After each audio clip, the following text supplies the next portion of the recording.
जय हिंद साथियों। Good morning. मैं मान सकता हूँ कि इस वीडियो को देखने में आपका 1 घंटा बर्बाद हो सकता है। अगर आप डबल स्पीड में देखते हैं तो शायद आधा घंटा आपका बर्बाद हो जाए। लेकिन इस वीडियो को देखने के बाद मैं इतना यकीन के साथ कह सकता हूँ कि अगर आपने इस वीडियो को देखा, सारे क्वेश्चंस को देख लिया, तो इतना मान के चलिए कि आगामी मुख्य परीक्षाओं में आप लाखों परीक्षार्थियों में से 10 कदम आगे ही होंगे। क्योंकि बात ये होगी, क्योंकि आपको परीक्षा का पैटर्न समझ में आ जाएगा।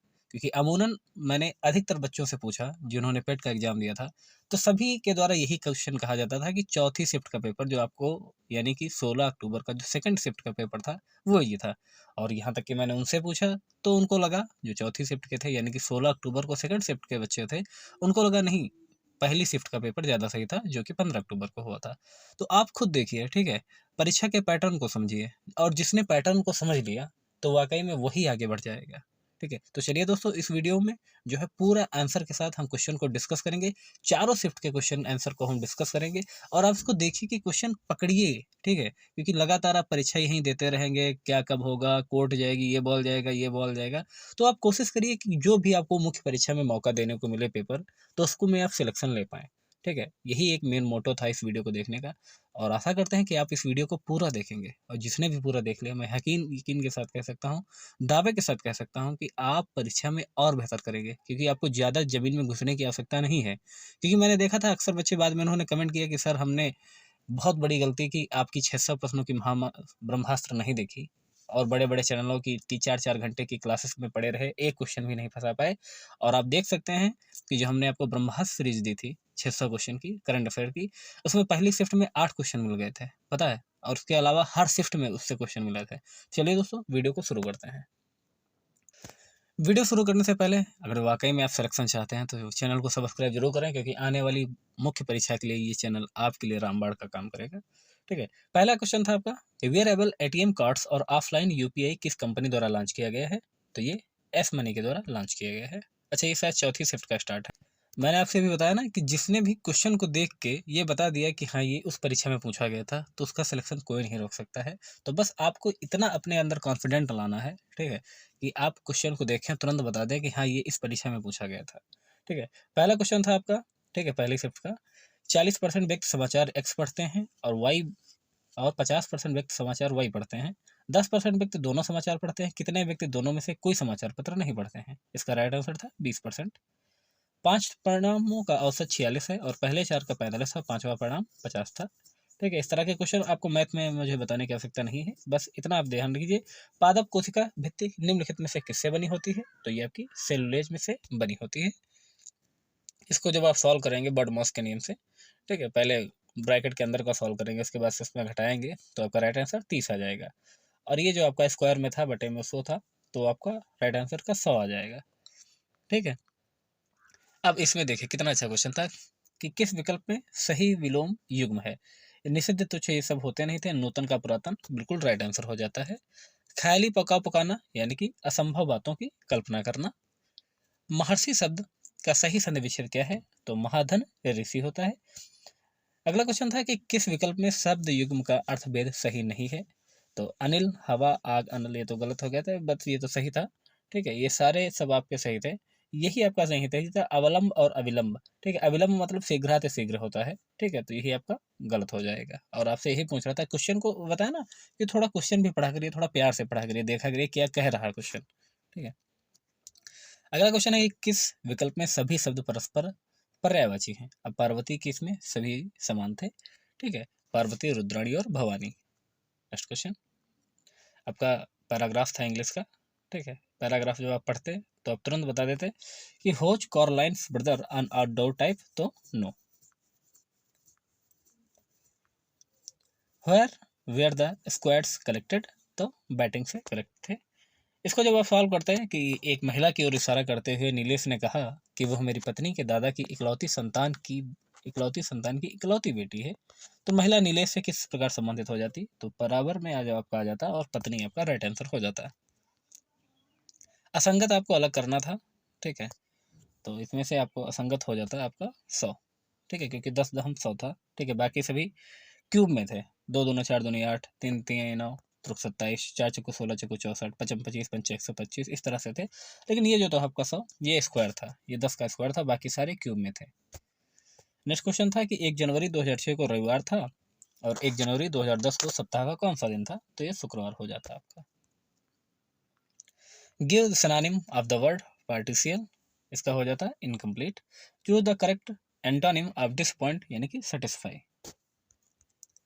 इसमें आपको बताना था कि give one word substitute for the practice of writing, editing and और कॉम्पिलिंग डिक्शनरीज, तो इसको हो जाता है लेक्सियोग्राफी। नेक्स्ट क्वेश्चन, इसमें आपको बहुत अच्छा क्वेश्चन था, इसमें कोई दिक्कत वाली बात नहीं थी। ठीक है, नॉर्मल को अगर इस तरह से लिखा जाता तो गैदर को इस तरह से लिखा जाता। ठीक है, +4 था, उसके बाद +1 था।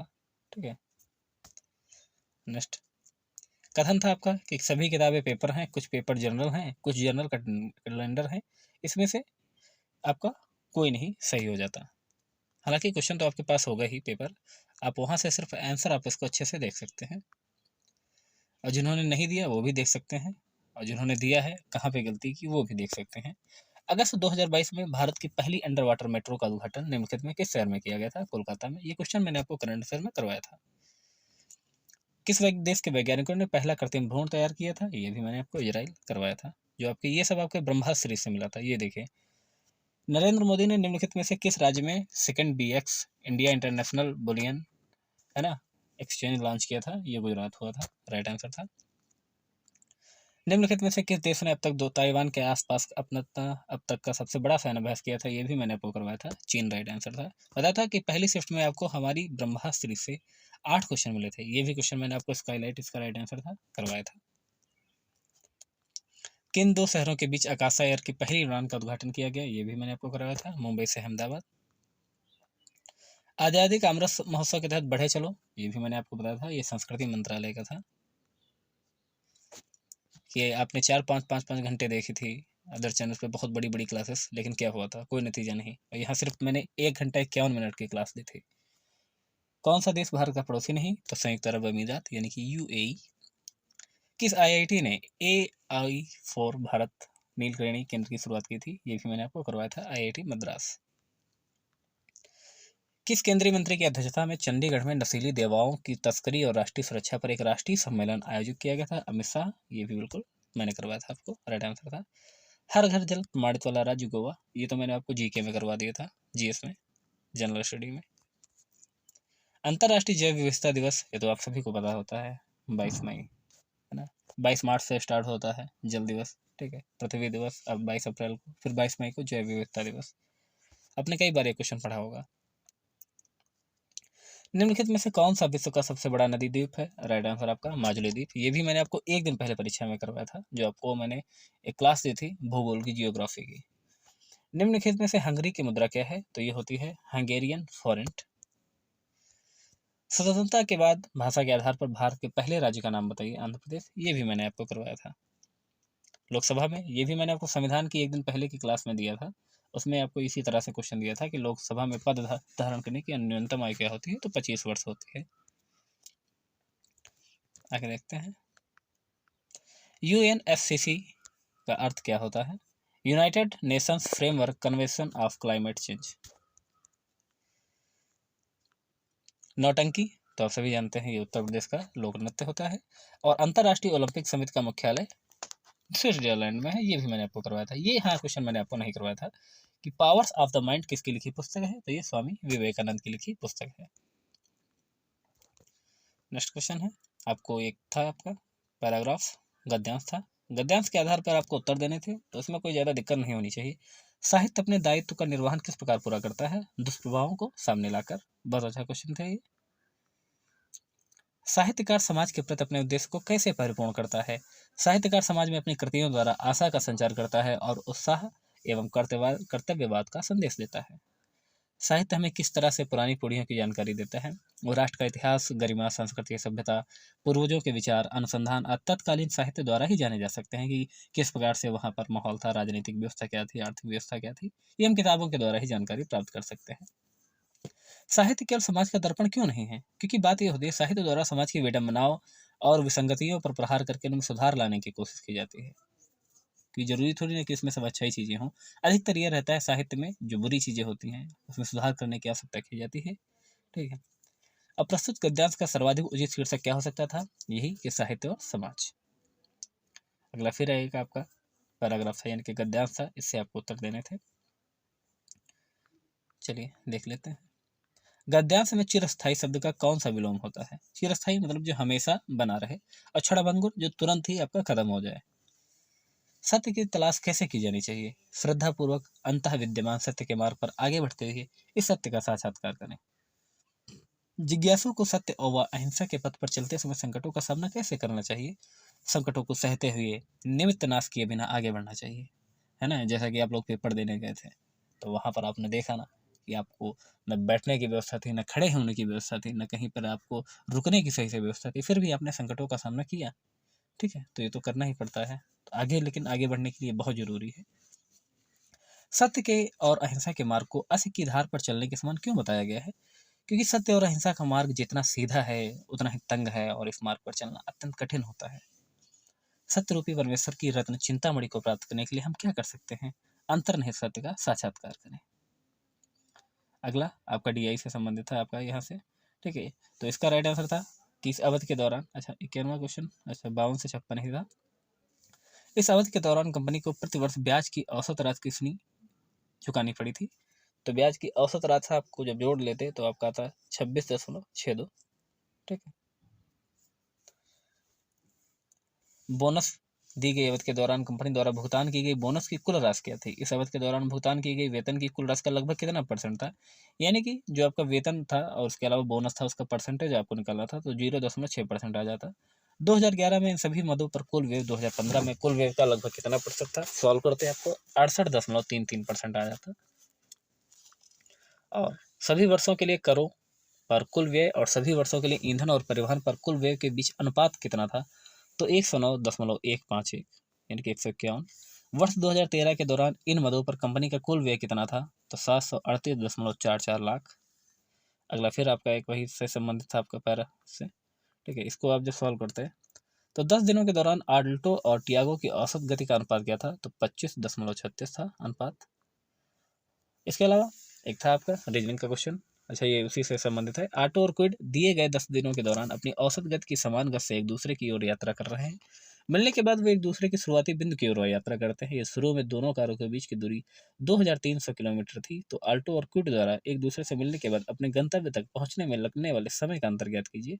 तो जब बराबर दूरी थी तो समय का अंतर तो बिल्कुल भी नहीं होना चाहिए, तो 0 घंटा हो जाता है आपका।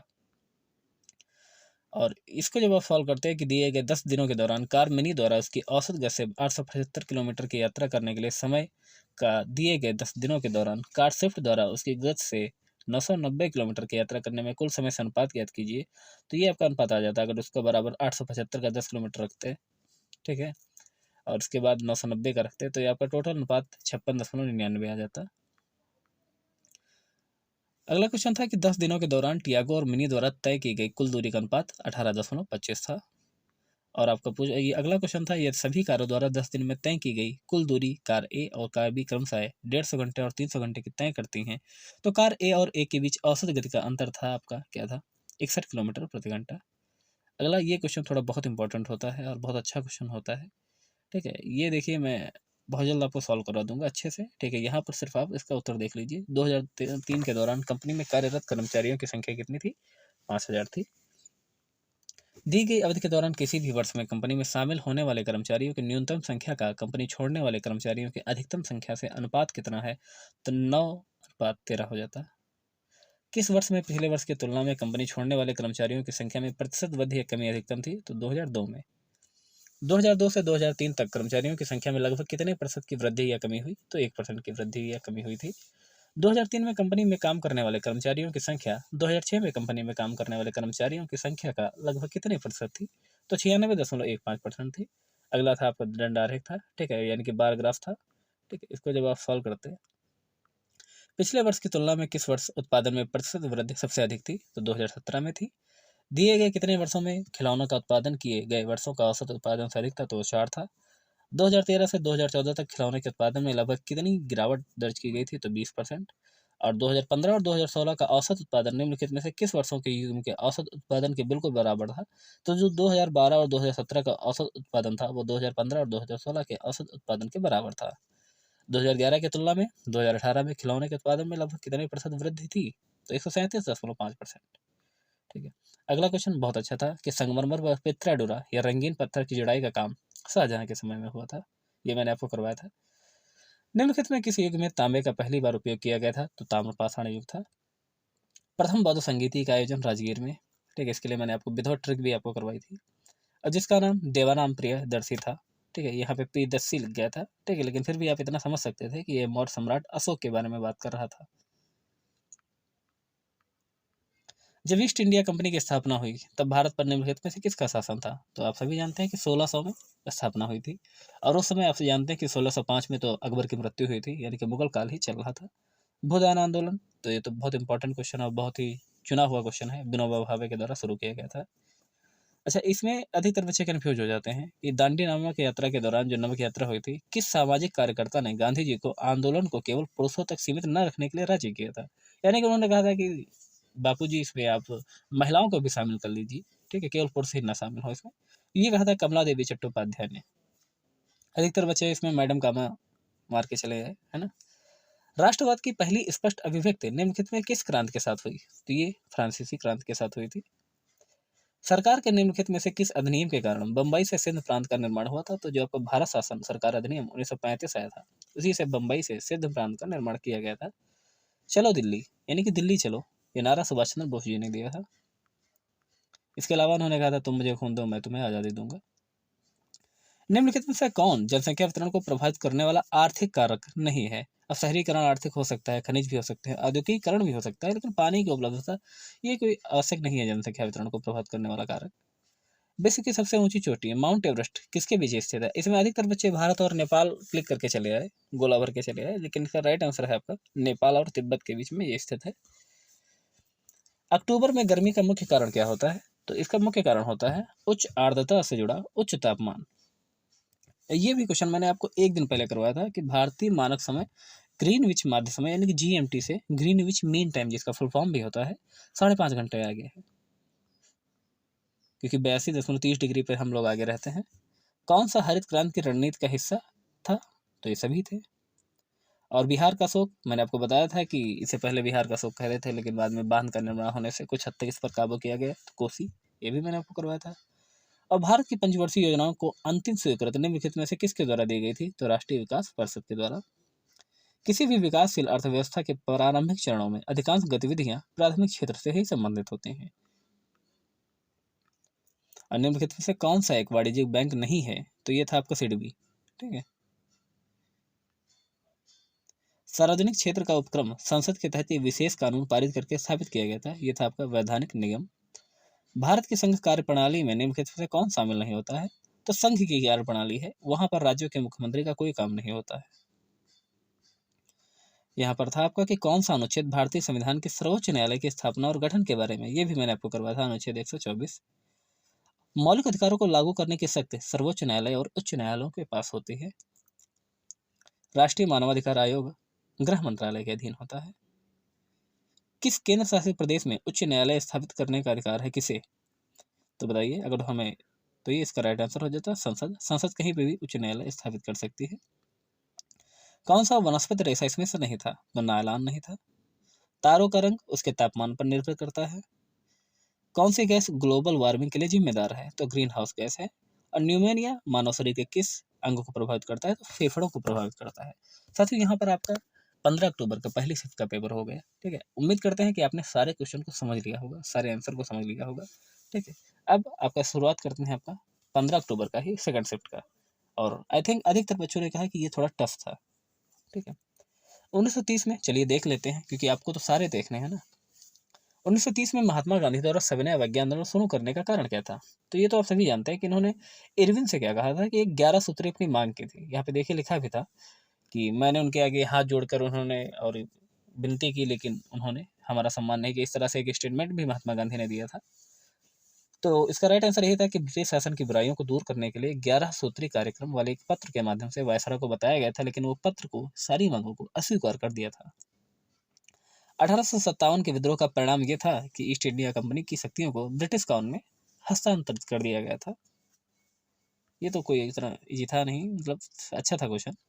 और ये देखिए ना, ये मैंने आपको झील से संबंधित आपको सब कुछ बता दिया था, जितने बड़े क्वेश्चन बन सकते थे, कौन सी सबसे बड़ी जल निकाय है यानी कि झील है, कौन सी सबसे गहरी है, ठीक है? इस तरह से सारे मैंने कम से कम 5 क्वेश्चन करवाए थे आपसे झील से संबंधित सिर्फ़ 1 दिन पहले, और देखिए वहीं से क्वेश्चन आ गया कि पृथ्वी का सबसे बड़ा की बात हो रही है।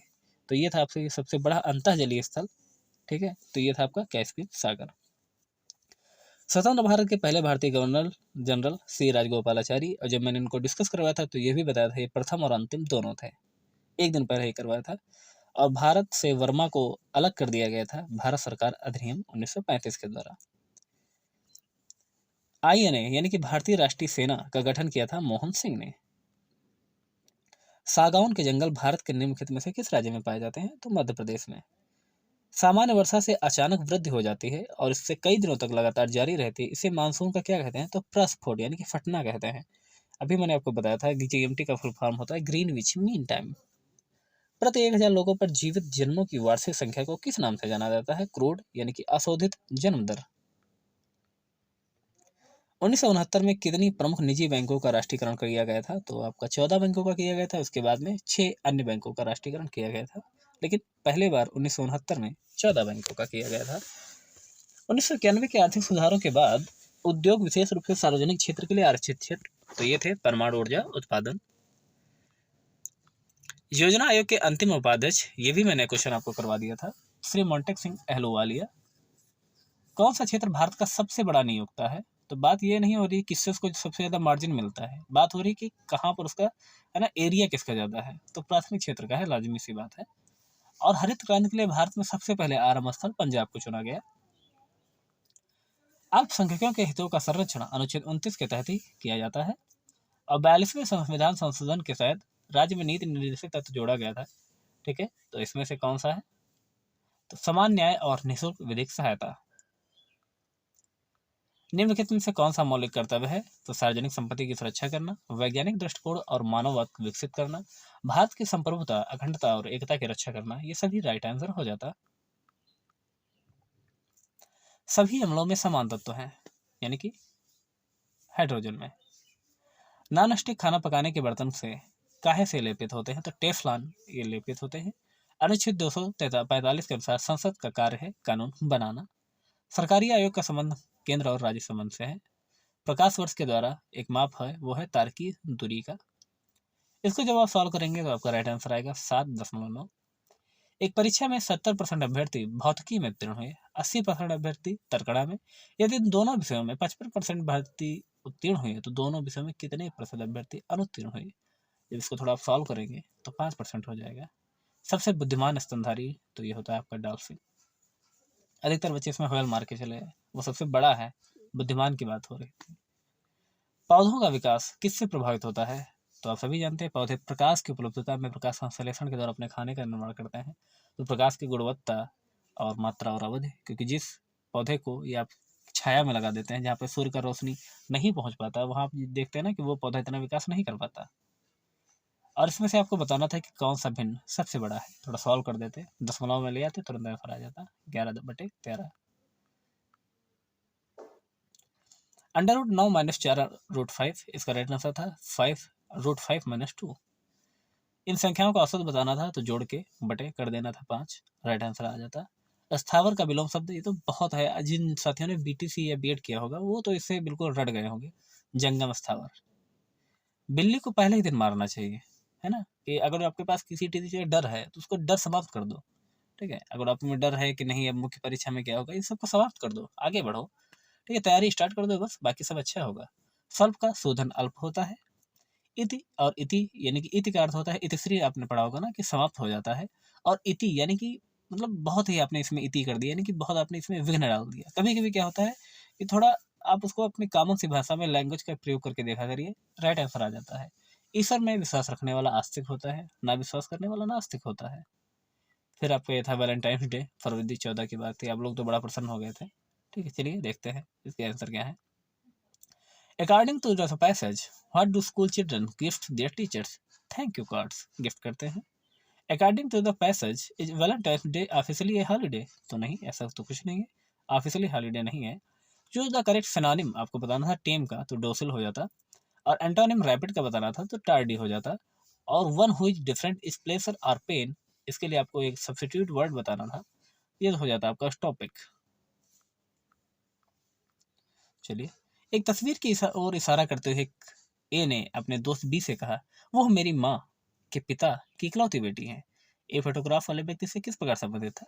यानी कि माँ के पिता यानी कि नाना की इकलौती बेटी, यानी कि उसकी माँ ही तो हुई, और वो उसे संबंधित होता किससे? बेटे से। कथनों को आपको पढ़ना था कि लैपटॉप निर्माण कंपनियों ने हाल ही में लैपटॉपों की कीमत में वृद्धि की है। सरकार ने हाल ही में लैपटॉपों पर शुल्क बढ़ाया था।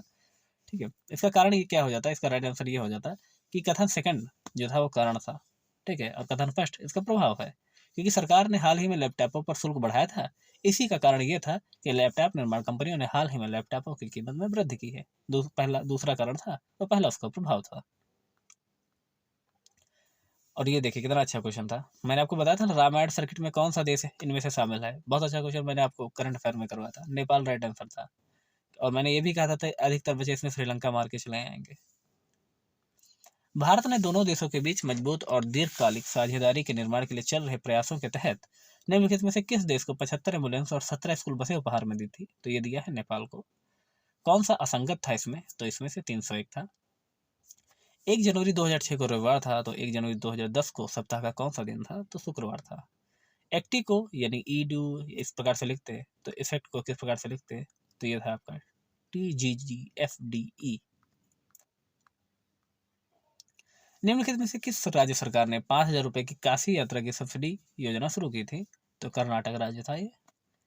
कॉमनवेल्थ डिप्लोमेटिक एकेडमी प्रोग्राम की घोषणा की थी यूनाइटेड किंगडम ने। और किस कंपनी ने AIF के हेलीकॉप्टरों के लिए ADS की आपूर्ति हेतु बेलारूसी कंपनी और उसकी सहायक कंपनी के साथ एक समझौता ज्ञापन पर हस्ताक्षर किए थे? और ये भी मैंने आपको क्वेश्चन कराया था। भारत इलेक्ट्रॉनिक लिमिटेड ने। नारी को नमन योजना हिमाचल प्रदेश की बहुत ही पॉपुलर योजना थी।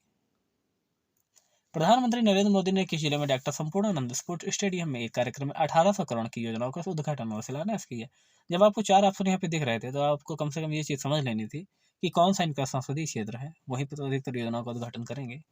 और इस समय सबसे ज़्यादा पॉपुलर मैंने बताया था, एक ट्रिक आपको बताई थी कि अगर आपको बहुत सारे ऑप्शन आपको यूपी के अंतर्गत मिले तो आप सबसे पहले वाराणसी की, जब आपको कुछ ना आता हो तो आप वाराणसी पे टिक कर लेना। देखिए वही आपका यहाँ पे लागू हो गया था। India's booming gig ad platform economy शीर्षक से एक रिपोर्ट जारी की थी नीति आयोग ने। सिंगल एंट्री मल्टीपल एग्जिट के विचार पर एजुकेशन टाउनशिप बनाने की योजना बना रही है अपनी उत्तर प्रदेश सरकार। भारत का सबसे छोटा केंद्र शासित प्रदेश लक्षद्वीप था। छात्र पारिस्थितिकी के लिए एक नया डिजिटल प्लेटफॉर्म कैंपस पावर जो लॉन्च किया गया था ICICI बैंक के द्वारा।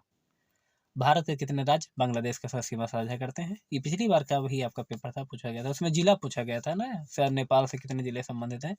इसमें बांग्लादेश के साथ राज्यों की संख्या पूछी गई थी, तो 5 है। पोलैंड की राष्ट्रीय मुद्रा थी आपकी जोलाटी।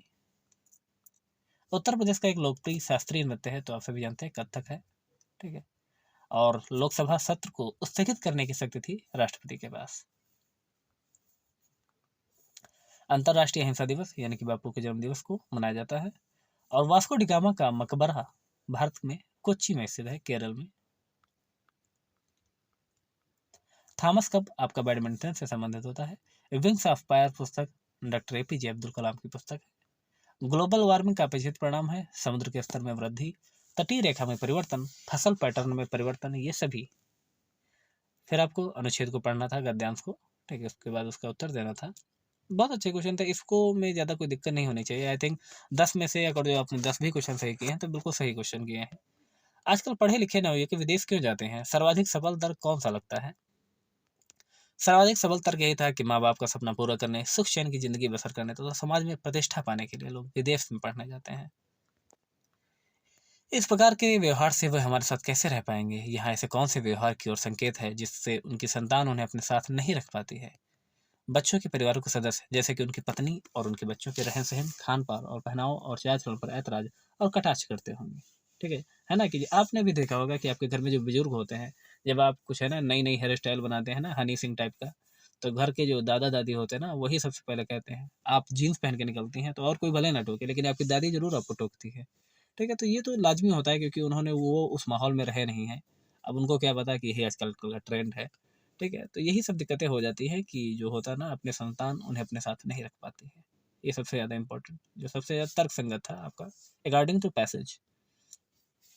विदेश में जा बसे बच्चों के व्यवहार परिवर्तन के लिए कौन सा दोषी होता है? कि वहाँ पे तो लाजमी है कि वहाँ पे संस्कार नहीं मिल पाते हैं। जब संस्कार की घड़ी थी तब आपने उनको विदेश भेज दिया, तब कहाँ से संस्कार आएंगे? विदेश में जा बसे बच्चों के माँ बाप अपने द्वारा भोगे जाने वाले कष्टों और दुश्चिंताओं की चर्चा भी नहीं करते किसी से। क्यों? जगहसाई से बचने के लिए। ये नहीं कि अरे तुमने तो अपनी पाई पाई जोड़ के उसको विदेश भेजा, अपनी ज़मीन बेच दी उसको पढ़ाने के लिए। आज बच्चा आपका वही बच्चा आपसे बात भी नहीं करता है। उससे आप उससे बात करने के तरसते हैं, ये किसी से नहीं बताते हैं, अंदर ही अंदर घुटते रहते हैं। क्यों? क्योंकि बाद में समाज उन्हीं फँसेगा, क्योंकि पहले तो आपने ही उसको भेजा था ना। तो जगहसाई से बचने के लिए। बच्चों की शिकायत ये होती है कि माँ-बाप पत्नी और बच्चों के साथ एडजस्ट नहीं कर पाते और अपने पुराने ज़माने की चीज़ों को यहाँ थोपना चाहते हैं। इसके लिए कौन-सा दोषी है? इसके लिए यही चीज़ थी कि उनके बीच में 2 पीढ़ियों का अंतराल है। मैंने बताया ना कि उनका समय कुछ और था। उन्होंने तो चिट्ठियों में गुज़र-बसर किया है और हम लोग क्या है कि थोड़ी देर के लिए रिप्लाई भी ना मिले तो शक करने लगते हैं। है ना? वही चीज़ें हैं। Next question. आज परिवारों को परिवार पर था। ये भी मतलब कुछ-कुछ स्टेटमेंट जो थे आपके गद्यांश से बहुत अच्छे आए थे। ठीक है? आइए इसके क्वेश्चन आंसर देखते हैं। आज के बुजुर्गों के लिए बदलते समय की कौन-सी सर्वाधिक माँग है जिससे कि वो चैन से अपना बुढ़ापा काट सकें? देखिए क्या होता है कि बुजुर्ग जो होते हैं बुढ़ापे के लिए कुछ अर्जित करके रखें और अगली पीढ़ी के सदस्यों पर ना बोझ बने और ना ही अपनी राय थोपें। सबसे ज़रूरी है कि आप अपनी पीढ़ी के सदस्य पे, जो अगली पीढ़ी है उस पर आप बोझ ना बने, ठीक है? और अपनी राय ना थोपें, ठीक है? कि हम ये करते थे, हम वो करते थे, तुम्हें ऐसा करना चाहिए। देखिए समय के हिसाब से हर इंसान में परिवर्तन होना चाहिए, ठीक है? तो आप इसी में सुकून में रह सकते हैं जब आप कोई इसमें इंटरफेयर नहीं करेंगे, ठीक है? कौन से माँ-बाप अपने ही घर में दीनहीन से होकर बच्चों का मुँह नहीं ताकते हैं? कौन से? जो माता-पिता बदलते समय के साथ अपने आप को बदल लेते हैं, बहू-बेटों और उनके परिवार को उचित सम्मान देते हैं।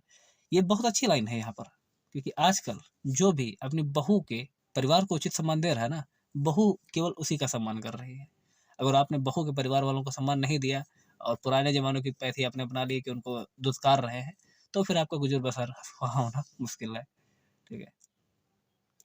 माता-पिता द्वारा प्यार, दुलार एवं समस्त संसाधनों के दिए जाने के बावजूद आज की युवा पीढ़ी से वो आत्मीयता गायब है, जो एक पुरानी पीढ़ी तक विद्यमान थी। इसका उचित कारण क्या हो सकता है? पीढ़ियों के अंतर के कारण जीवन मूल्यों के बदलने से युवा पीढ़ी अदूरदर्शी और असहनशील होती जा रही है और उसकी ग्रहणशीलता कम होती जा रही है। क्या है कि ना कि जो हमारी युवा पीढ़ी है, जो हम लोग यंग जनरेशन में है ना, वो हम इतना दूरदर्शी नहीं हो पाते हैं, समझ नहीं पाते हैं ना। हम तुरंत का तुरंत देखते हैं कि कहाँ से हमको बूस्टर सीरीज मिल रही है, कहाँ से हमको गागर में सागर, कहाँ से हमको महाभारतन, कहाँ से हमको ब्रह्मा सीरीजें मिल रही हैं और बड़े-बड़े चैनल कितने लोग उसको देख रहे हैं ना। हम इसके पीछे भागते हैं, ठीक है? लेकिन क्या होता है कि जो सक्सेस वही होता है, जो लगातार, है ना? जो थोड़ा सहनशील होता है, जो कम से कम ना 15 दिन सही तो कम से कम 2-3 महीने या 1 महीने से पहले से तैयारी कर रहा होता है, वो सहनशील ज़्यादा होता है। ठीक है? वही आजकल कमी है अपनी इस नई पीढ़ी में। अगला क्वेश्चन क्या था? संतान के साथ रहने की इच्छा होते हुए भी कई माँ-बाप अकेले रहने का कारण कौन-सा है? सबसे सरल तर्क कौन-सा है? माता-पिता जो होते हैं ना, माँ-बाप का संतान और उसके परिवार के प्रति रूखा व्यवहार, वाणी का संयम और बहू-बेटों की ज़िंदगी में ज़्यादा दखल-अंदाज़ी। ठीक है? अगर आपको आपके बच्चे ने अपने पास रखा है, ठीक है? तो आप ये काम किया करिए कि उनके प्रति एक सौम्य व्यवहार रखिए, ठीक है? और वाणी का संयम मतलब बिल्कुल भी मत बोलिए, जब आपको टाइम से खाना दे दें, आप खा लीजिए, ठीक है? और उनकी ज़िंदगी में ज़्यादा दखल-अंदाज़ी मत कीजिए, वरना क्या होगा ना कि वो आपसे दूर हो जाएँगे और फिर आपका यही मन होगा कि चलिए गाँव चलते हैं। नेक्स्ट क्वेश्चन है कि कौन से बच्चे अपने माता-पिता को वृद्धाश्रम में भेज देने की बात करते हैं? तो वृद्धाश्रम में वही भेजते हैं जो बच्चे संस्कारहीन और अविवेकी हैं और अपने जो भविष्य को नहीं देख पाते। भले ही माता-पिता रूखा व्यवहार करते हो क्यों नहीं, लेकिन थोड़ा बहुत मैनेज कर लेना चाहिए यार, क्योंकि आपकी भी आगे संतान आने वाली है और आज का समय जब आप इतना आगे चल गया है, तो आगे का समय आप सोच सकते हैं कितना आगे जाएगा। तो ये आपके साथ भी हो सकता है, तो अपने भविष्य को ज़रूर देखें। आगे आपका तालिका थी, ठीक है? इसको जब आप सॉल्व करते तो किस जिले के लिए विगत वर्षों में चयनित उम्मीदवारों की औसत संख्या न्यूनतम थी? तो एक ही थी, ठीक है? ए, बी, सी, डी सारे जिले थे इसमें, थोड़ा है ना लेंथी था। जिला सी से चयनित उम्मीदवारों का प्रतिशत जिला सी में उत्तीर्ण उम्मीदवारों की तुलना में किस वर्ष से सबसे अधिक था? 2012 में। थोड़ा इसमें आपको धैर्य रखने की आवश्यकता होती है। जिला डी से उत्तीर्ण उम्मीदवारों का प्रतिशत जिला डी से उपस्थित वालों की तुलना में किस वर्ष सबसे कम है? 2014 में। इसको जब आप सॉल्व करते हैं तो जिला ए आ जाता, ठीक है। समीक्षाधीन अवधि वाले की बात करते हैं तो आपका राइट आंसर हो जाता 88.54। फिर आपका तालिका थी कि मार्च में कंपनी आरपी द्वारा ये आपको बचाना था, तो इसका राइट आंसर हो जाता 59:80। कंपनी एस द्वारा बेचे गए उत्पादों की वृद्धि आपको देखना था जनवरी से अप्रैल तक का, राइट आंसर हो जाता 64.71%। कंपनी टी द्वारा मार्च अप्रैल और मई में बेचे गए उत्पादों की कुल संख्या में से 32% माइल्ड स्टील से बने थे। आपको बताना था टी द्वारा बेचे गए माइल्ड स्टील उत्पादों की संख्या कितनी थी, तो 144। फरवरी में कंपनी पी एस और टी द्वारा बेचे गए उत्पादों की औसत कितनी थी, तो 118। कंपनी क्यू द्वारा जनवरी और मई में मिलाकर बेचे जाने वाले उत्पादों की कुल संख्या और समान महीनों में कंपनी आर द्वारा बेचे गए उत्पादों की कुल संख्या के बीच का अंतर कितना था, तो जनवरी और मई को ऐड करके आर द्वारा उसको घटाना था, 85 आ जाता। यहाँ पे चार्ट था, चार्ट तो आई थिंक सबसे ज़्यादा ईजी होता है। अनुसंधान पर लगभग कितना प्रतिशत खर्च किया गया था, तो लगभग वही। अगर जो आप ऐसे देखेंगे तो 65% आएगा, लेकिन जब आपको 360 से इसको क्वालिफाई करेंगे, ठीक है, तो 86% आ जाता। अच्छा, इसमें ये था कार्यक्रमों की तुलना में अनुसंधान पर लगभग, यानी कि कार्यक्रम से आपका तुलना करना था, यानी कि 35 का 65 पर निकालना था अनुपात, तो 86% हो जाता। कि अब देखिए अगर 35 का 70 हो जाता तो 100% हो जाता, 65 था इसलिए 86% रह गया। छात्रावास पर कुल खर्च का लगभग कितना प्रतिशत खर्च किया गया था, तो 12.78%। वर्ष के दौरान अगर जो विभिन्न क्षेत्रों पर खर्च की गई कुल राशि कितनी थी, इकाई, दहाई, सैकड़ा, हजार, 10,000, लाख, 10,00,000, करोड़। इकाई, दहाई, सैकड़ा, हजार, 10,000, लाख, 10,00,000, करोड़, 1,80,00,000। तो आधारभूत संरचना पर खर्च की गई छात्रावास पर खर्च की राशि कितनी अधिक थी, तो 2,00,000। इस तरह से आप देख सकते हैं खेलों पर शिक्षा की तुलना में कितने प्रतिशत कम खर्च किया गया था, तो 35%। और खर्च की गई कुल राशि 1.8 करोड़ थी।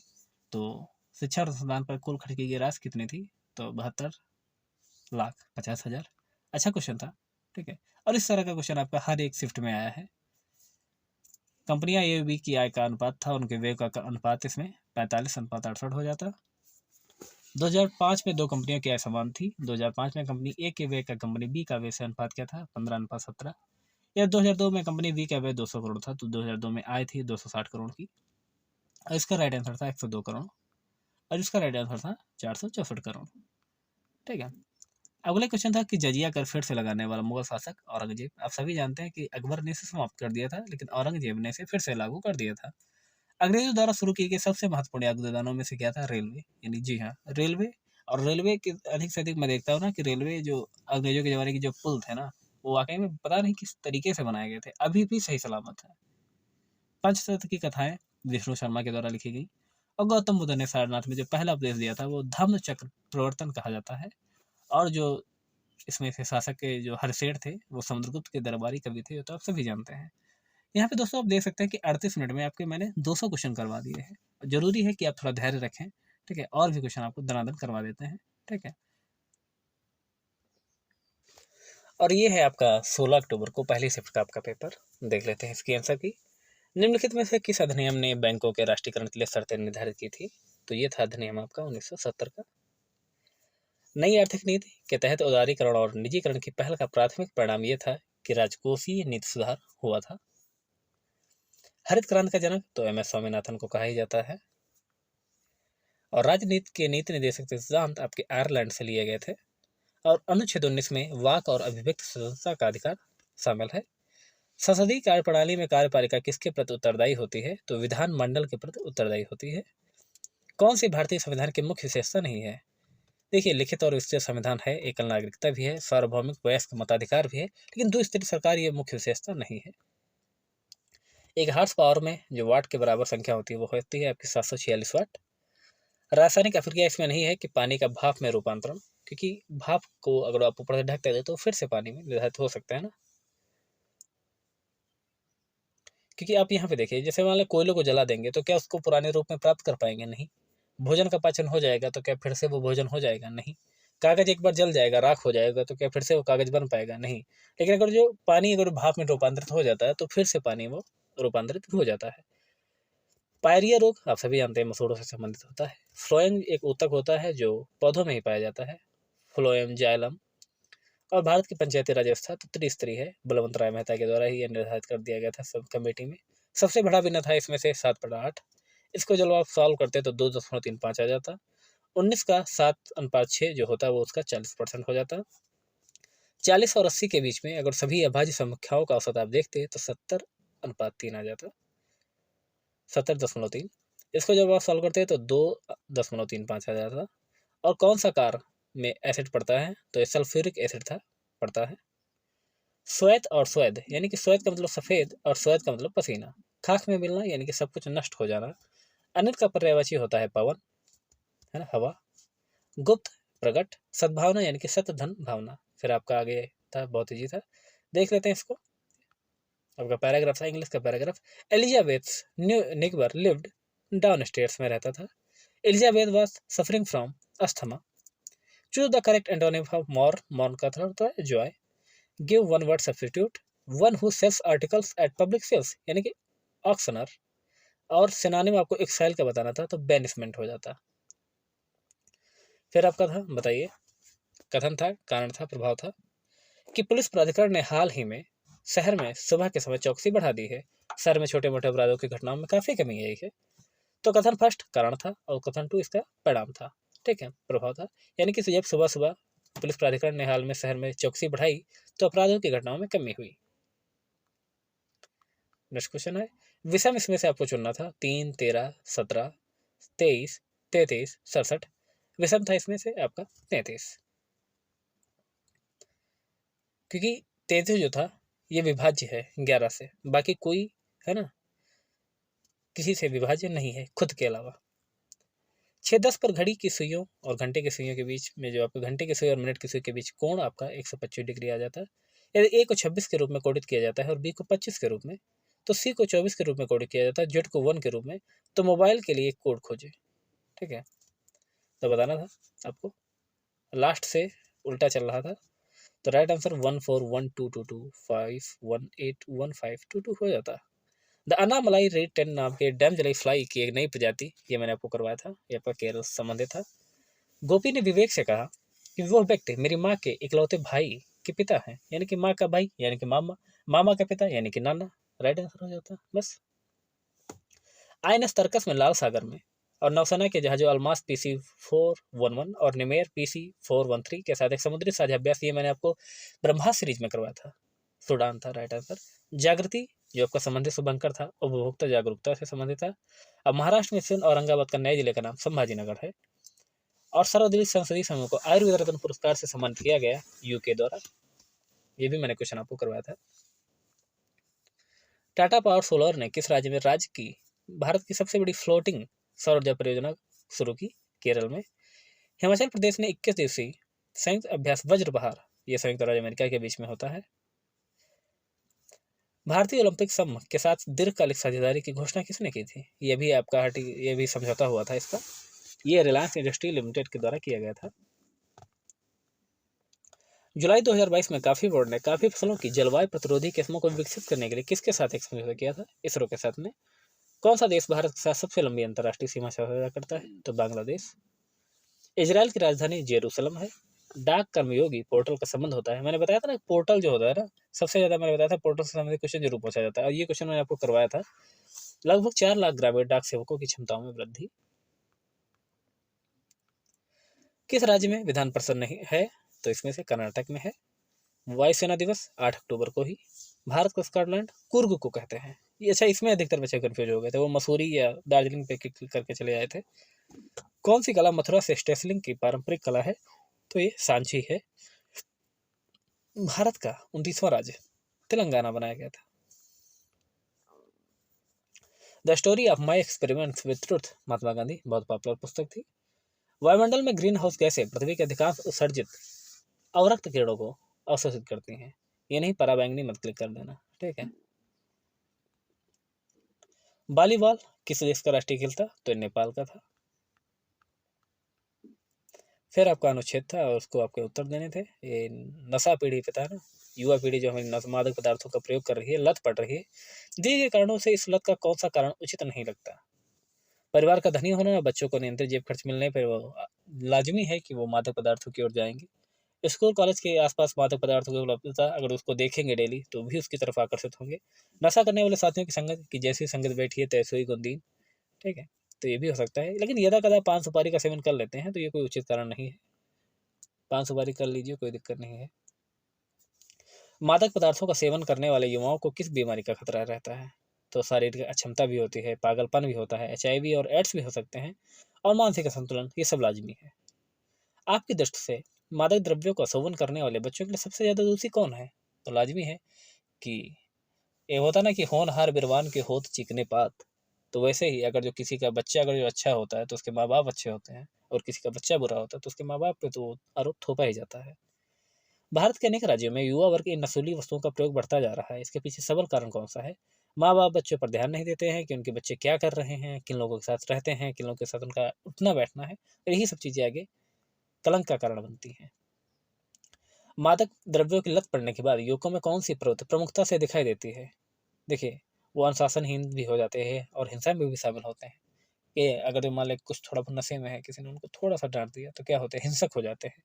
स्वास्थ्य के प्रति सजगता नहीं रहती है। ठीक है, अगर स्वास्थ्य के प्रति सजगता ही हो तो फिर वो मादक पदार्थों का सेवन ही क्यों करें। और मानसिक संतुलन तो वैसे भी खो देते हैं। लेकिन यहाँ पे आपका था कि कौन सी प्रवृत्ति प्रमुखता से दिखाई देती है? चोरी करने की आदत, जब कभी कभी उनको पैसे नहीं मिलते हैं तो ये हो जाता है। देखिए, इसमें से कन्फ्यूजन है। ठीक है, इसमें तो सारे होने चाहिए वैसे। अब देखिए आयोग इसको क्या मानता है। ठीक है, फिर था आपका, ठीक है, बचत के ऊपर एक आपका अच्छा क्वेश्चन था, एक अच्छा पैराग्राफ था आपका, आपको देखना है इसका राइट आंसर क्या होता है। ठीक है, रमेश ने 5,000 रुपये के शेयर खरीदे, इस आधार पर निम्नलिखित में से कौन से विकल्प सही हैं? इसका सही है कि रमेश ने ये बचत जोखिम वाली ली है, और शेयर करना निवेश है, खरीदना। अनुच्छेद के आधार पर बताइए कि दीर्घकालीन लक्ष्यों को पाने के लिए निवेश के विषय में निम्नलिखित में से कौन सा तथ्य अशुद्ध है? तो इसमें अशुद्ध कौन कौन से थे? इसमें थे आपके अशुद्ध था, पहला आपका गलत था कि सिर्फ दीर्घकालीन लक्ष्यों की प्राप्ति लोक बचत द्वारा ही संभव हो सकती है, ये गलत है। और दूसरा वाला सही था इसमें, तीसरा चौथा भी गलत था। तो राइट आंसर 134 हो जाता। कौन सा विकल्प निवेश का उदाहरण नहीं है? तो सेविंग बैंक खाते में रखा धन, ये कोई निवेश का उदाहरण नहीं है, क्योंकि ये तो आपका ऐसे बचत में रखा हुआ है, साल भर में आप 3% पाते हैं, तो कोई बहुत बड़ा तीर नहीं होता ये। अनुच्छेद के आधार पर बताइए निम्नलिखित में से कौन सा निवेश का सही विशेषता है ये? तो निवेश की सही व्यवस्था है, निवेश से आर्थिक दीर्घकालिक लक्ष्य प्राप्त किए जा सकते हैं, और निवेश में ऊंचे रिटर्न की संभावना के साथ रिस्क भी रहता है, ये बात बिल्कुल सही है। और इस आधार पर मैं कह सकता हूँ कि ये पैराग्राफ वाकई में थोड़ा आपका अच्छा था, यानी कि कह सकते हैं इसका लेवल थोड़ा अच्छा था। कौन सा विकल्प निवेश का उदाहरण है? यानी कि सोने से गहने खरीदना, ये जो है निवेश का उदाहरण अच्छा है। ये अच्छा मैं बताया ना, इस तरह का क्वेश्चन जरूर आपकी परीक्षा में पूछा जाता है। तो इसका राइट आंसर 2012 हो जाता है। 2012 से 2013 तक स्कूलों की संख्या में कमी 1.7%। 2014 के दौरान स्कूल में पढ़ने वाले छात्रों की संख्या 3150, और इसमें था 7:10, और इसमें था आपका 93.75। फिर आता आपका दंड फारिक। 2005 और 2004 का औसत किसके बराबर था? तो 2002 और 2007 के।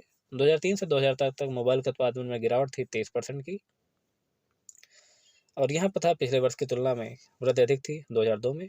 और ये था आपका राइट आंसर था, 4 वर्षों के उत्पादन में औसत उत्पादन अधिक था।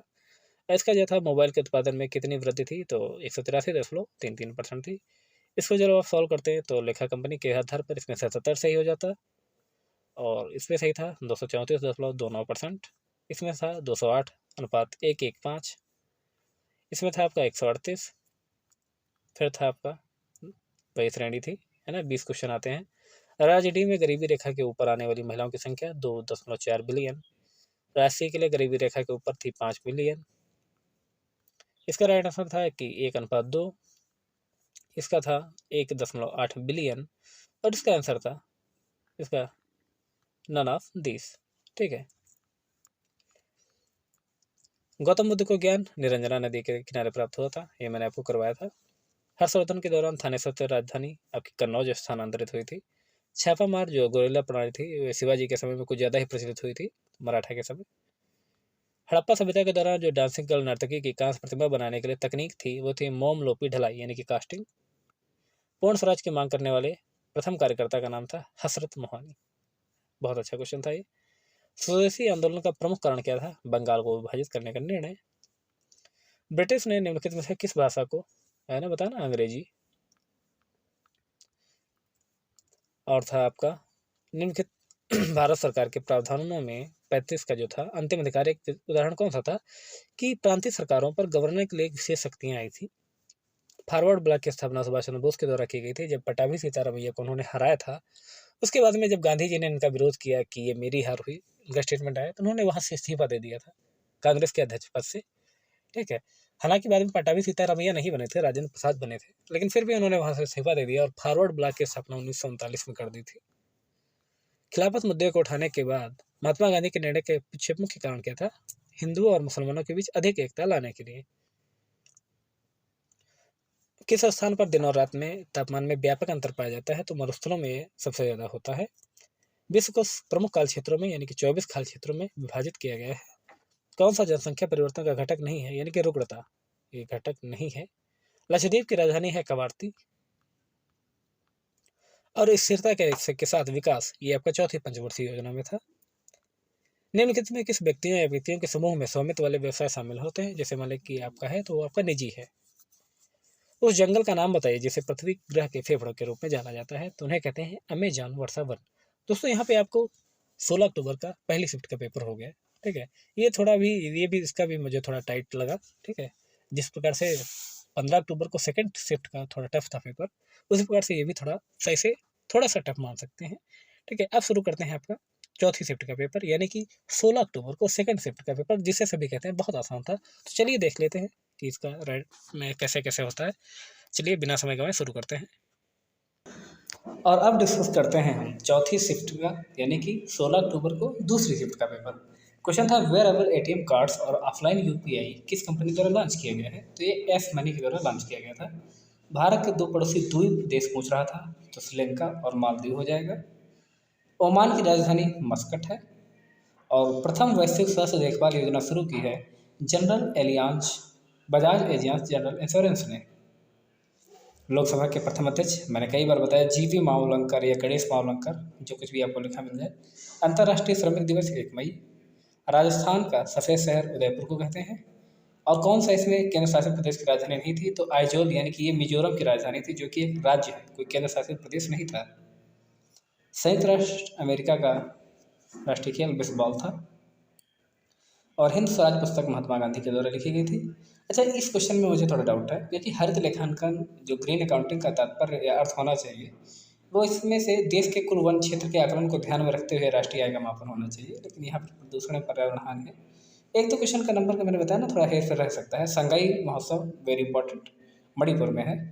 ठीक है, और आगे आपके समाज के लेकर जो राजनेता लोग आजकल के नहीं होते हैं, उन पर एक बहुत बढ़िया अनुच्छेद था आपका गद्यांश। नेता क्यों नहीं चाहता कि लोग शिक्षित होकर अपने अधिकारों के प्रति जागरूक बने?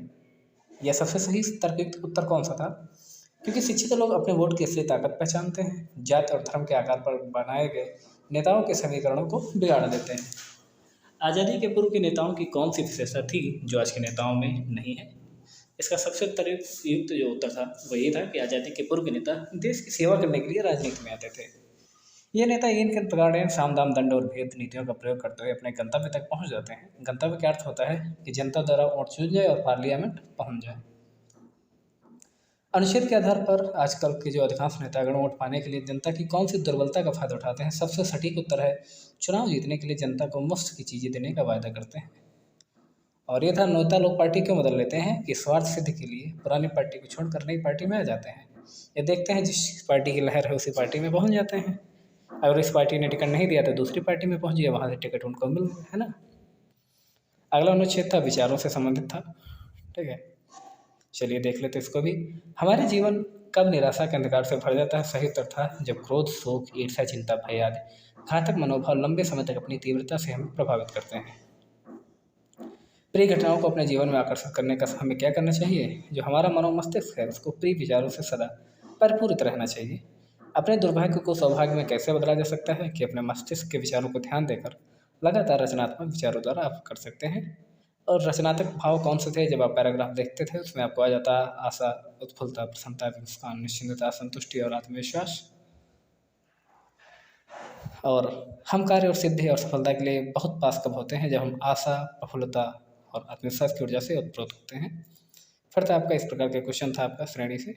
ठीक है, सभी छात्र द्वारा प्राप्त लगभग औसत अंक कितने होते हैं? तो इसका राइट आंसर था 89, क्योंकि ये जो दिया था आंकड़ा ये इसमें परसेंटेज में दिया था। ठीक है, नंबरों में नहीं था, परसेंटेज में था। सभी 6 विषयों में ईहान द्वारा प्राप्त कुल अंक कितने हैं? तो 442 हैं। और किस विषय में कुल प्रतिशत न्यूनतम है? तो गणित में सबसे ज़्यादा न्यूनतम प्रतिशत थे। ब्रजेश का कुल प्रतिशत लगभग कितना था? तो 78% था उसका कुल परसेंटेज। और सभी विषयों में 60% या उससे अधिक अंक प्राप्त करने वाले छात्रों की संख्या 2 थी। फिर था आपको एक तालिका थी, इसके द्वारा आपको उत्तर देना था। कार्य के उत्पादन में अनुमानित वृद्धि आपको थी 10.87%। और किस कार्य के उत्पादन में सतत वृद्धि दर्ज की गई थी? तो इनमें से कोई नहीं। वर्ष 2016 से 2021 के दौरान कंपनी द्वारा निर्मित कारों में से अधिकतम कारों की संख्या अधिकतम थी तो एक थी, ये थी। 2018 से 2021 तक के दौरान कार डी के उत्पादन में लगभग कितने परसेंट की कमी आई थी? तो 4.35%। और ये था 2016 में ई का उत्पादन बी के उत्पादन का कितना परसेंट था? तो 53.5%। ये क्वेश्चन भी बहुत अच्छा था आपका, ठीक है। और इसका पूछता था आपका जो खर्च का था 5% था, वो 360 का कितना हो जाता? वो 18% हो जाता। पुस्तक का मूल्य लागत मूल्य से 20% ऊपर अंकित रखा गया है। यदि पुस्तक का अंकित मूल्य 160 है तो पुस्तक की एक प्रत में उपयोग किए गए कागज की लागत आपकी 40 रुपये आ जाती है। अब 5200 प्रतियों का प्रकाशन किया जाता है तो प्रकार से इसका उत्तर आता है 387.02%, 02 रुपये। अब पुस्तक की रॉयल्टी मुद्रण लागत से कितनी परसेंट कम है? तो 20% कम है। और 20,600 रुपये इसका जब आप सॉल्व करते हैं तो 16,480 आ जाता। फिर था आपका ये भी, इसको क्वेश्चन को समझने में थोड़ा लोगों को कन्फ्यूजन हुआ था, ठीक है। और इसमें बस यही कहता है किस वर्ष में कंपनी के आयात निर्यात के अल्पतम आनुपातिक थे? राइट आंसर था 2003। ये था कि अगर 240 करोड़ था, इसका राइट आंसर था 450 करोड़।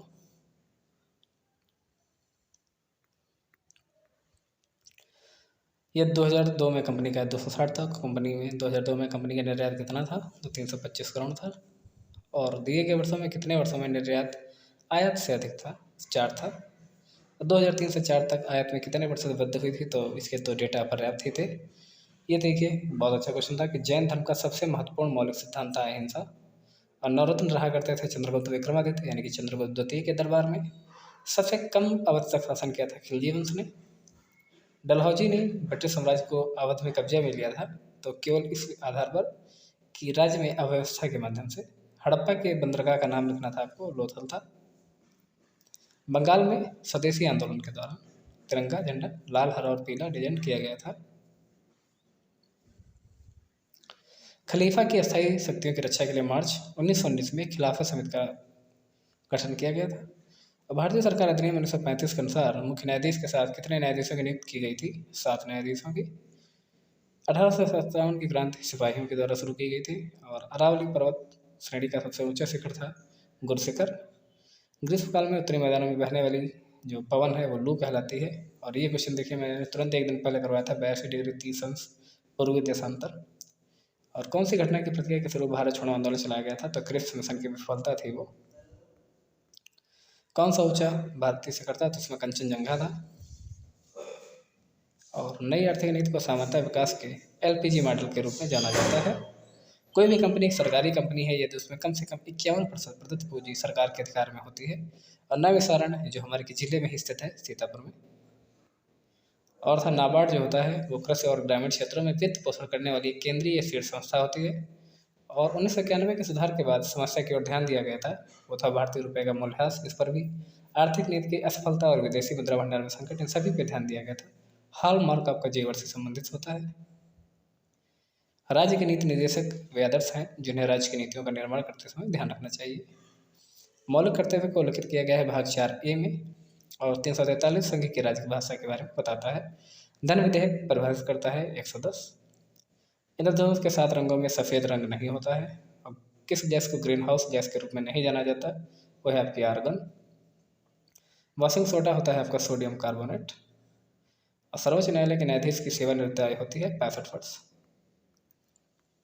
पौधे अपना पोषक तत्व मुख्यतः मिट्टी से प्राप्त करते हैं। इसको जब आप सॉल्व करते हैं तो आपका आता 1.517।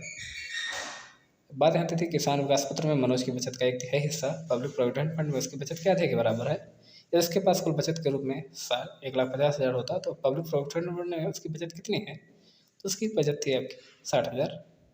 7 संख्याओं का क्रमिक संख्याओं का औसत 20 था तो सबसे बड़ी संख्या इसमें 23 थी। ओजोन हॉल संबंधित है आपका समताप मंडल में ओजोन परत की मोटाई से। इसको जब आप सॉल्व करते हैं तो 2 + √5 आ जाता है। धरेश का धरा दनीस हो जाता है। अली और भौरा और सखी हो जाता है आपका। नागर का मतलब होता है चतुर। सन्यासी का विलोम शब्द होता है आपका गृहस्थ। कोल्हू का बैल होना यानी कि बुरी तरह काम में लगे रहना। इसका राइट आंसर था 4 आपका। यहाँ पर आपका था इंग्लिश का पैराग्राफ। तो ठीक है, देखते हैं इसमें कौन से थे। जोय था, वो कैमरामैन से कहाँ मिला था? मार्केट में मिला था। जोय की माता, Joy mother did not want to, उससे पब्लिक स्कूल में क्यों नहीं जाने देती थी? क्योंकि उनको डर था कि जॉय कहीं वो लड़कियों से वो डिस्ट्रैक्ट ना हो जाए। सिनोनिम बताना था आपको रैंडम का, तो एक्सीडेंटल हो जाता। और सेंसिटिवनेस ऑफ एक्शन ऑफ एक पार्टिकुलर फूड का हो जाता है एलर्जी। फाल्गुनी की ओर इशारा करते हुए हार्दिक ने कहा कि इनके इकलौते भाई का पुत्र मेरी पत्नी का भाई है। तो फाल्गुनी संबंधित थी ससुर की बहन से। इसमें से 41 से 25 आपका डिफरेंट था। और 8-20 के बीच में घड़ी की सुई और मिनट की सुई के बीच कोण था 130 डिग्री। ब्यूटीफुल का जो एंटोनिम था वो था अगली। स्कीम को ये इस तरह से लिखा जाता तो इसमें सिर्फ और सिर्फ एक अंक आगे था, XPOEFS हो जाता। इसका राइट आंसर था कोई दरवाजा कुत्ता नहीं, सभी कुत्ते बिल्ली। केवल एक राइट आंसर सही था, वो भी कुछ बिल्लियाँ कुत्ते हैं। ठीक है। भारतीय तकनीकी MSc हेतु निवेश को आकर्षित करने नास काम ने, ये भी मैंने क्वेश्चन करवाया था आपको 600 वाली प्रश्नों की ब्रह्मा सीरीज में। ऑस्ट्रेलिया राइट आंसर था। रूस वाला कुडनकुलम संयंत्र को उन्नति ईंधन की आपूर्ति की थी रूस ने, ये भी मैंने आपको बताया था। और राष्ट्रीय खाद्य सुरक्षा अधिनियम नफ्सा जिसको बोलते हैं, राज्य संयुक्त रैंकिंग सूचकांक में सामान्य श्रेणी में राज्यों में उड़ीसा जो था वो शीर्ष पर था। और I2U2 यानी कि भारत इजराइल USA और USA था इसमें। और सबसे प्रथम सरोवर तो आप सभी जानते हैं ना कि अपने उत्तर प्रदेश में ही उद्घाटन किया गया था। और यूरेनियम के भंडार आपके राजस्थान में खोजे गए हैं। नरेंद्र सिंह तोमर द्वारा नागालैंड में शहद परीक्षण प्रयोगशाला शुरू की गई थी। और राजेंद्र प्रसाद स्मृति पुरस्कार आपका लोक प्रशासन से संबंधित है। दोस्तों यहाँ पे आपके 400 प्रश्न कंप्लीट होते हैं। देखिए बात ये होती है कि ये सारे प्रश्न एक साथ कराने का मोटो एक था कि आपको सारे उत्तर आपको ध्यान होने चाहिए, आपको पता होना चाहिए कि कौन से इसमें किस प्रकार के क्वेश्चन पूछे गए। जैसे ही एक क्वेश्चन था कि स्मृति पुरस्कार जरूर पूछ लिए जाते हैं, लेखपाल की परीक्षा में भी आपका पूछा गया था। ठीक है, जो आपका चिकित्सा से संबंधित था। ठीक है, या पत्रकारिता से संबंधित था, ये मुझे ध्यान नहीं आ रहा है। इसके 2 ऑप्शन थे, बहुत अच्छा था। ठीक है, तो स्मृति पुरस्कार से संबंधित क्वेश्चन पूछे जाते हैं और ग्रुप से संबंधित क्वेश्चन पूछे जाते हैं। ठीक है, इस तरह से आप इसको देख सकते हैं, आप एनालिसिस कर सकते हैं कि किस प्रकार से क्वेश्चन पूछे जाते रहे। इसके आधार पर आप गणना कर सकते हैं कि आपको किस प्रकार से तैयारी करनी चाहिए। ज़रूरी नहीं कि आप केवल बस यही अपने ही शिफ्ट का पेपर देख लें और आपसे इसके बाद कोई मतलब नहीं। आपको आने वाली परीक्षा में महारत हासिल करने के लिए आपको अपने पीछे के सारे होता है ना दाग, उसे आपको साफ करते चलना पड़ेगा, है ना?